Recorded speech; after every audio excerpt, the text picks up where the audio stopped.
Halo, perkenalkan nama saya Esternia Gladys Suwarno, biasa dipanggil Gladys, saya dari kelas 1D Akuntansi.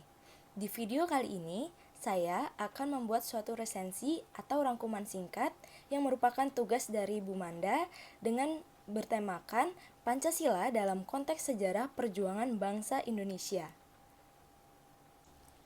Pancasila sebagai dasar negara sebelum disahkan pada tanggal 18 Agustus 1945 oleh PPKI, nilai-nilainya telah ada pada bangsa Indonesia sejak zaman dahulu, sebelum bangsa Indonesia mendirikan negara Republik Indonesia ini. Nilai-nilai tersebut kemudian diangkat dan dirumuskan secara formal oleh para pendiri negara untuk dijadikan sebagai dasar filsafat negara Indonesia. Dan proses perumusan materi Pancasila secara formal tersebut dilakukan melalui berbagai proses.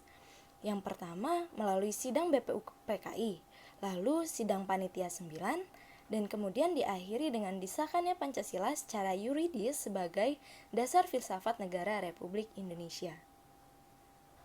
Proses terbentuknya negara dan bangsa Indonesia melalui suatu proses sejarah yang cukup panjang, yaitu sejak zaman batu, serta sejak timbulnya kerajaan-kerajaan pada abad keempat dan kelima. Dan dasar-dasar kebangsaan Indonesia telah mulai tampak pada abad ke-7, yaitu ketika timbulnya kerajaan Sriwijaya di Palembang di bawah Wangsa Sailendra dan kerajaan Airlangga dan Majapahit di Jawa Timur, serta kerajaan-kerajaan lainnya. Dengan runtuhnya kerajaan Majapahit, secara bersamaan berkembanglah kerajaan-kerajaan Islam seperti Kerajaan Demak dan mulailah berdatangan orang-orang Eropa di Nusantara, seperti Portugis dan Spanyol, yang ingin menguasai pusat tanaman dan rempah-rempah, namun lama-kelamaan peranan mereka meningkat menjadi penjajah, dan mulailah pada saat itu zaman penjajahan. Kemudian pada abad ke-20, dengan tumbuhnya kesadaran akan kekuatan dan kemampuan diri, terutama di wilayah dunia bagian timur, maka di Indonesia pada tahun 1908 telah lahir suatu gerakan kebangkitan nasional yang dipelopori oleh Dr. Wahidin Sudirohosodo dengan Budi Utomonya.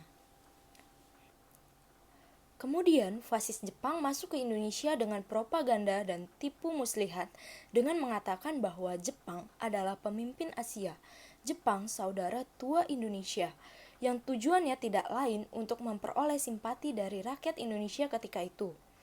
Namun, ketika Jepang berperang melawan negara sekutu yang terdiri dari Amerika, Inggris, Rusia, Prancis, dan Belanda, nampak terlihat bahwa Jepang semakin terdesak. Maka pada tanggal 29 April 1945 dibentuklah suatu badan penyelidik usaha-usaha persiapan kemerdekaan Indonesia BPUPKI atau Dokuritsu Jumbi Chosakai. Dan badan tersebut dilantik pada tanggal 28 Mei 1945 dengan diketuai oleh Rajiman Widyodiningrat.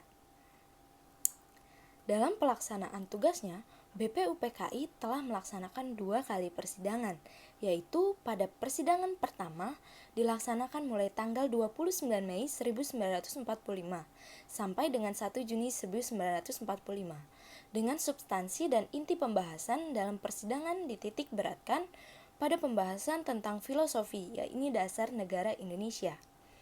Lalu pada persidangan kedua berlangsung mulai tanggal 10 Juli 1945 sampai dengan 16 Juli 1945 dengan substansi dan inti pembahasan dalam masa persidangan ini dititik beratkan pada pembahasan Undang-Undang Dasar Negara Republik Indonesia. Adapun tokoh-tokoh yang menyampaikan rumusan dasar negara pada saat persidangan tersebut yaitu Muhammad Yamin, Supomo, dan Insinyur Soekarno. Pada hari terakhir masa persidangan pertama, tanggal 1 Juni 1945, Insinyur Soekarno merumuskan dasar negara dan diberi nama Pancasila, yang berisikan sila-sila sebagai berikut. 1. Kebangsaan nasionalisme. 2. Perikemanusiaan internasionalisme. 3. Mufakat demokratis. 4. Keadilan sosial. Dan 5. Ketuhanan yang Maha Esa.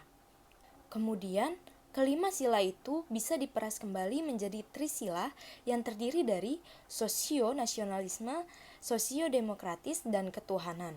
Kemudian apabila trisila tersebut diperas lagi, maka terciptalah ekasila, yaitu gotong royong. Pada masa persidangan kedua